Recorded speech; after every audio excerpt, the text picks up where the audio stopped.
यस पोको M3 pro 5G mobile मेरो साथमा आइसकेको छ र पोकोको पहिलो 5G मोबाइल चाहिँ नेपालमा नि आइसकेको छ र यसको फुल रिभ्यू स्पेसिफिकेसन र यसको अनबक्सिङ गरेर पनि तपाईहरुलाई आज यस भिडियोमा देखाउँछु र तपाईलाई मैले सन्डे चाहिँ गिभ अवे राखेको थिएँ त्यसको रिजल्ट पनि यो भिडियोको अन्तिममा देखाउने छु। यदि तपाई नयाँ हुनुहुन्छ भने तपाईले हाम्रो च्यानललाई सब्स्क्राइब गर्न सक्नुहुन्छ किनभने यस्तै टिप्स एन्ड ट्रिक्स र अनबक्सिङ मोबाइलहरुको लिएर आइरहने गर्नेछु र तपाईलाई चाहिँ यो मोबाइलको परफर्मेन्स कस्तो रहेको छ र यसमा कुन चाहिँ चिपसेट युज गरिएको छ र यसमा तपाईले free fire call of duty जस्ता गेमहरु चाहिँ तपाईले हाई ग्राफिक गेमहरु चाहिँ खेल्न सक्नुहुन्छ कि हुन्न र म गेम खेलेर पनि तपाईहरुलाई यस भिडियोमा देखाउनु छु र तपाईलाई मैले चाहिँ ढिला नगरिकन यो मोबाइलको अनबक्सिङ तिर चाहिँ लिएर जान चाहन्छु। पोको M3 प्रो 5G को डिजाइनको कुरा गर्ने भने तपाईले यसमा तीनटा कलर देख्न सक्नुहुन्छ।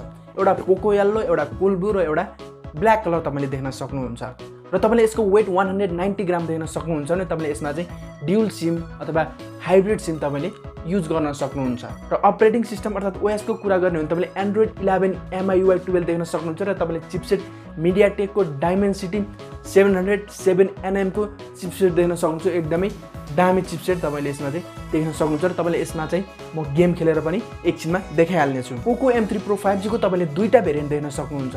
अहिले मसँग 4GB RAM र 64GB स्टोरेज रहेको छ र अर्को तपाईले चाहिँ 6GB RAM र 128GB स्टोरेजको देख्न सक्नुहुन्छ र यसमा तपाईले dedicated micro SD card up to 1TB अर्थात 1000GB सम्म तपाईले युज गर्न सक्नुहुन्छ।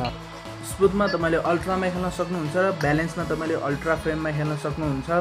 SD मा तपाईले चाहिँ हाईमा खेल्न सक्नुहुन्छ र त्यो भन्दा माथि चाहिँ अवेलेबल छैन भनेर चाहिँ लेखेको छ।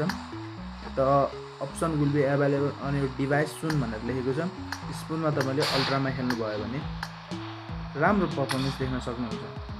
क्यामेराको कुरा गरे भने तपाईले पछाडी तीनटा क्यामेरा देख्न सक्नुहुन्छ। एउटा 48 मेगापिक्सलको मेन अथवा वाइड क्यामेरा र अर्को तपाईले 2 र 2 को डेप्थ र म्याक्रो क्यामेरा देख्न सक्नुहुन्छ र तपाईले अर्को 1080x30 fps मा भिडियोहरु सुट गर्न सक्नुहुन्छ। अगाडि भने सेल्फी क्यामेरा 8 मेगापिक्सल देख्न सक्नुहुन्छ र तपाईले भिडियो भने चाहिँ धेरै राम्रो देख्न सक्नुहुन्छ सुट गर्दाखेरि र तपाईले डे लाइटमा भए चाहिँ राम्रै क्लियरिटी दिन्छ फोटोमा पनि भिडियोमा पनि हैन।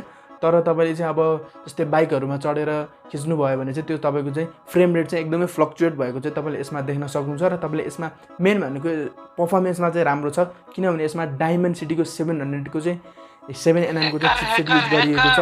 MediaTek को एकदमै राम्रो चिपसेट भन्न सक्छौं। पोकोको पहिलो चिपसेट हो यो युज गरेको पोको मोबाइलमा र यो मोबाइलको चाहिँ अब चाहिँ म गेमिङ टेस्टिङ पनि तपाईलाई साइडमा देखाइरहेको नै छु। तपाईले हेर्न सक्नुहुन्छ एकदमै राम्रो गेम खेल्न सक्नुहुन्छ तपाईले यसमा हैन।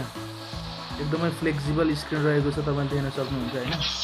कतै पनि ग्लिच ह्याङको चाहिँ प्रब्लम अहिलेसम्म लगभग 27 मिनेट भइसकेको छ मैले खेल्न थालेको।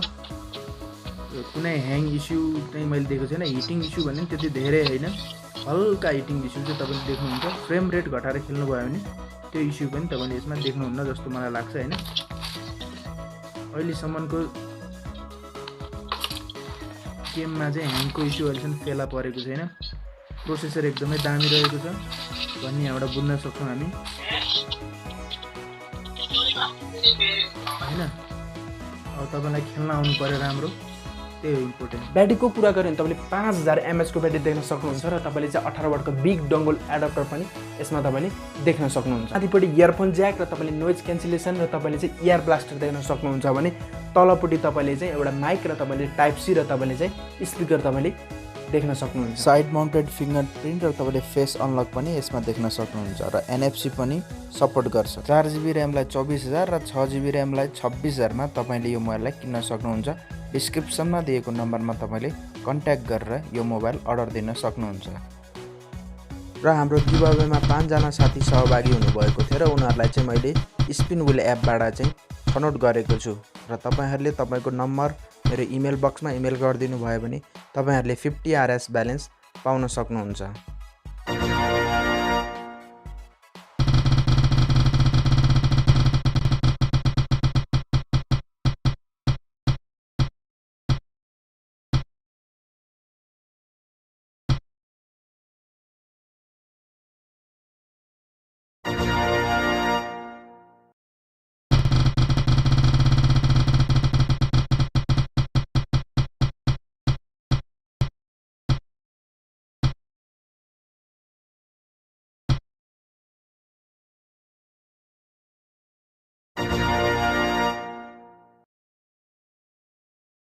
तपाईलाई आजको कार्यक्रम कस्तो लाग्यो? यस्तै नयाँ नयाँ जानकारी सुन्न र हेर्न चाहनुहुन्छ भने तपाईले हाम्रो च्यानललाई सब्स्क्राइब गर्न सक्नुहुन्छ।